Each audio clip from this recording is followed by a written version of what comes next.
I've been doing a bunch of tarantula videos lately. For some of you, that's a really good thing. For some of you, not so much.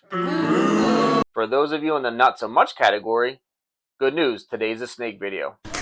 I'm Jay, this is Jay's Cryptic Creatures. Come on, let's learn something together.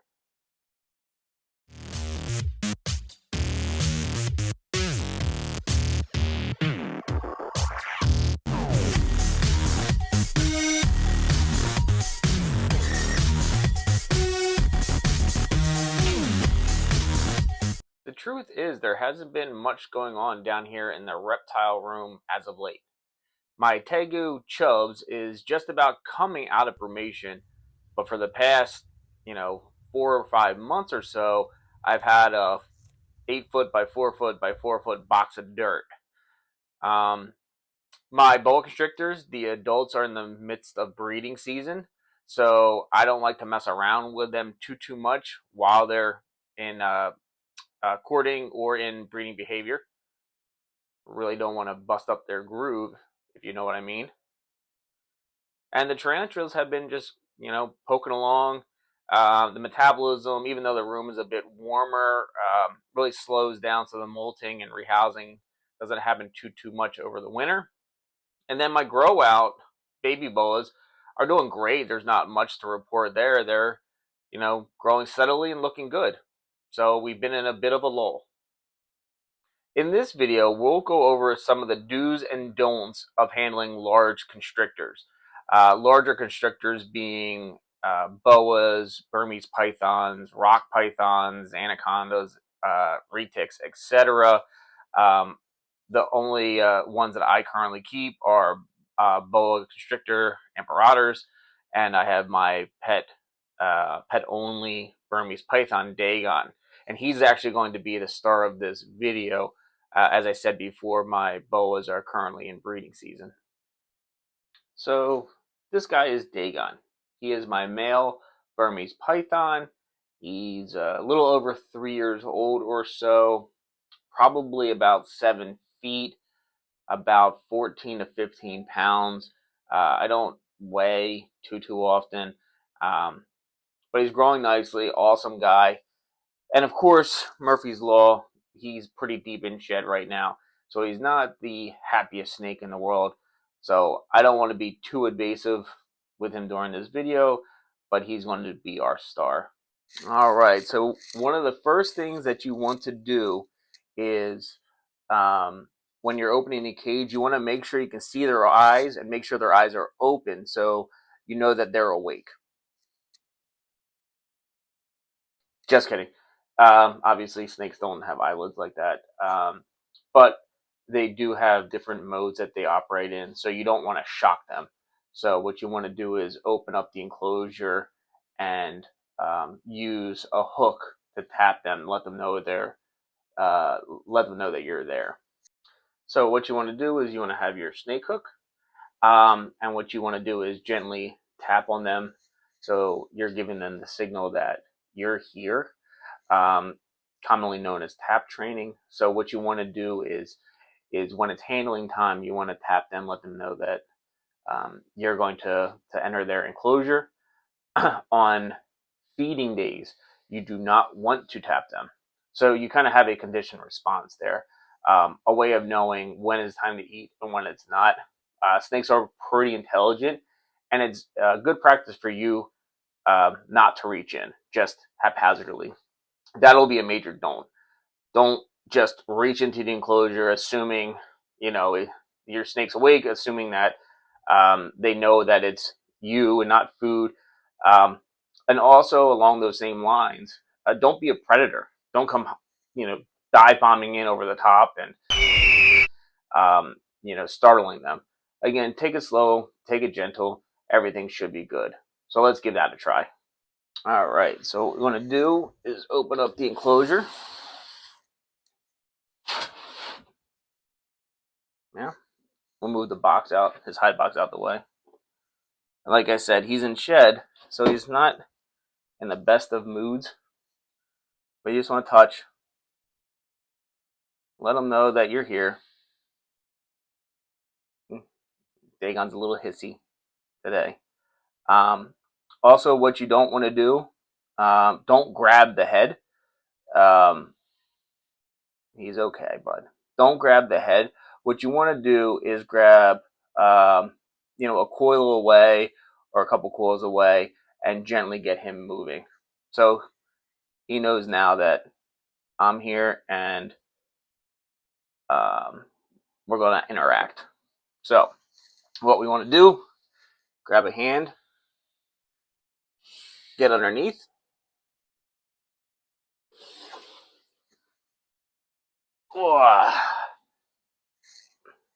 And out he comes. Hi, bud. I know you're in shed. Alright, so Dagon's down here with me on the floor. This is a do. So bigger constrictors weigh quite a bit. They can be a workout for you, and frankly, the best way to handle these big animals are to support as much as their body weight as you can. Despite being quite large, their ribs are not the strongest in the world, so you always want to support as much as you can. So spending the time with these big animals down on the floor is a good way to handle them. Let them move around and explore. Just let them do their thing. A don't in this scenario is you never want to take a big constrictor and kind of drape it over both your shoulders like so. Couple reasons for that. One, more boas than berms, but they can easily start wrapping around the neck and tightening down. Again, not to harm you, more to hold on. So you're putting yourself in a situation that's not very safe. So a better thing to do is to go over um, one shoulder.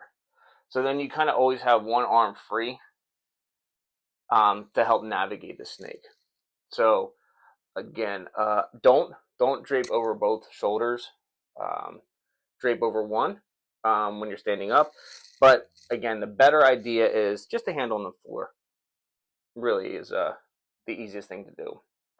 Another thing to consider um, is really handling with a partner. So when there's different rules of thumb out there. People will say anything over 8 feet, anything over 10 feet. You should always have two people there. Everything comes with a very large gray area. Experience helps a ton, but it's always better to be safe rather than sorry. Just outside the door, I have Jameson out there playing, my son, so I can give him a yell if something were to go uh, wrong, if you will. Um, Use your experience and use your best judgment. There is no, golden length or golden weight. But really, what we want to do is be mindful of the animal, be mindful of your own life, and respect what these animals can do.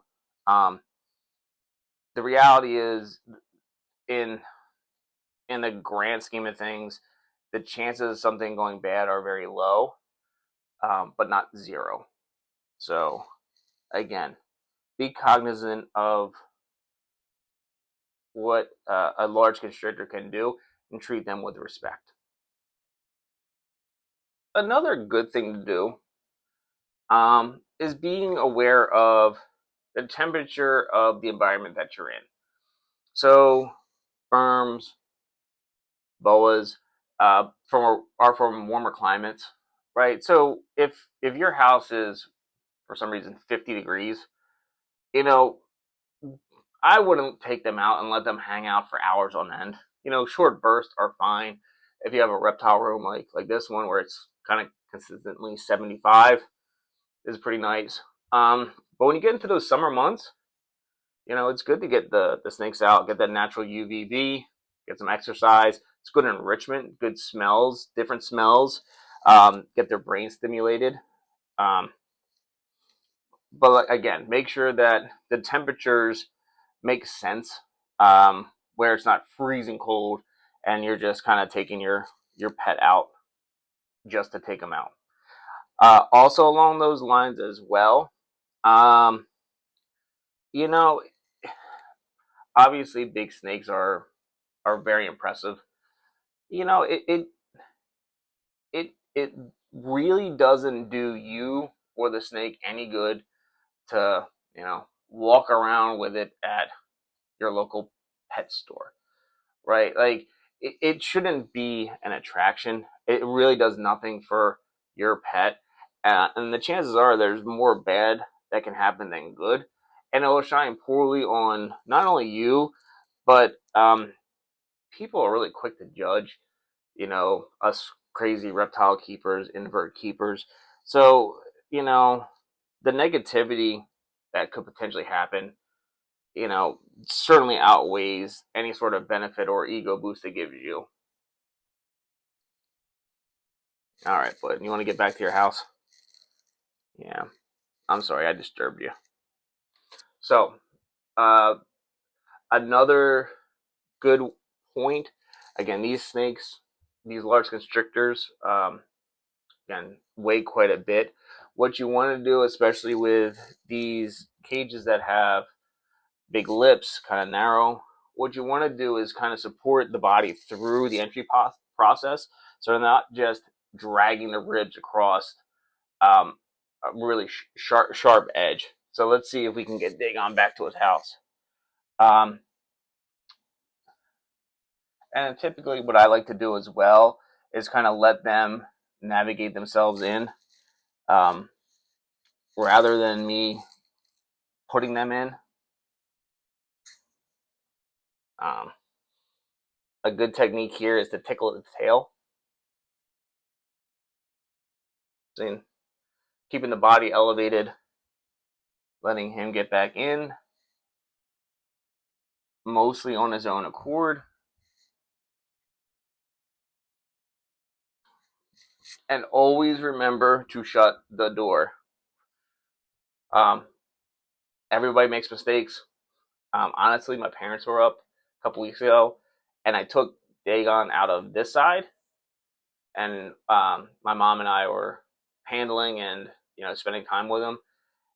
But I put him back in on this side, and it was slightly open over here, and he ended up getting out. And I have some plants in here, and when I came down about an hour later to turn off the lights, there was plants on the floor. I'm like, what's going on? Like, how did these things fall? And he was actually curled up in a rack system over here for the babies. So again, we all make mistakes. Just be cognizant. Shut your door.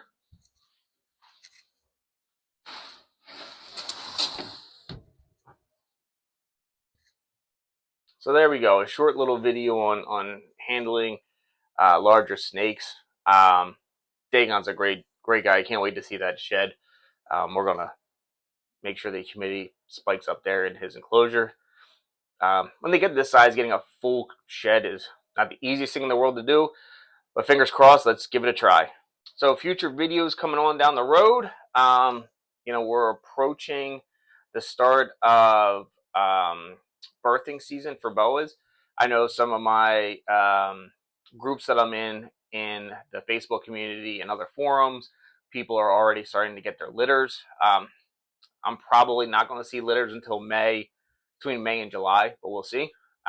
So we'll do a second video to the one that we posted earlier on what to do once your boa has had their litter. We'll do some new videos with Chubbs, the Tegu, once he's fully awoke. We'll be able to, talk about his diet, talk about the enclosure, some things that I've learned watching him growing up over the past couple of years. So that's pretty exciting. And if any of you have any content ideas you'd like to throw my way, either tarantula related, boa or Burmese python related, tega related, leave a comment and I'll do my best to accommodate. With all this being said, Please like, subscribe, and let's continue learning about all of these wild animals together. I'm Jay. This is Jay's Cryptic Creatures. Until next time.